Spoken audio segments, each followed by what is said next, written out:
ক্রোধ। লোকে বলে যে ক্রোধ পাপের মূল, কিন্তু সত্যি কি এই ক্রোধ পাপের মূল? একটু ভেবে দেখুন, এই ক্রোধ বাস্তবে আসলে কি?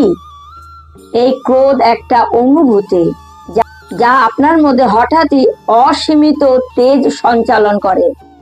এবার আপনাকে কিছু উদাহরণ দিয়ে বলছি যাতে আপনি বুঝতে পারেন ক্রোধ ভালো কি না। যদি কারো সাথে অন্যায় হয়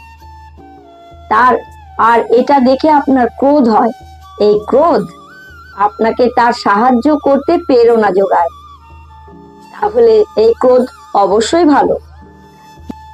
যদি কোথাও দেখেন যে কোনো নারীর উপরে অত্যাচার হচ্ছে, সেটা দেখে আপনার ক্রোধ হয়, এই ক্রোধ আপনাকে তার সাহায্য করতে সাহস যোগায়, তাহলে এই ক্রোধ অবশ্যই ভালো।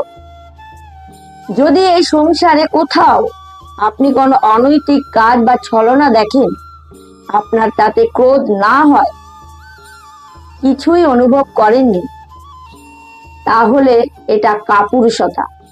তার মানে এটাই যে আপনি একটা মনুষ্যত্ব হারিয়ে ফেলেছেন। তাই এটা বোঝার চেষ্টা করুন, আপনার ক্রোধের তেজের ব্যবহারের ওপর নির্ভরশীল হলো এই ক্রোধ আপনার জন্য পাপের সমান, নাকি এই ক্রোধ আপনার জন্য পুণ্যের স্থাপন। সকলে দুহাত তুলে বলুন, নিতাই গৌর সীতানাথ প্রেমানন্দে হরি হরি বল। রাধে রাধে।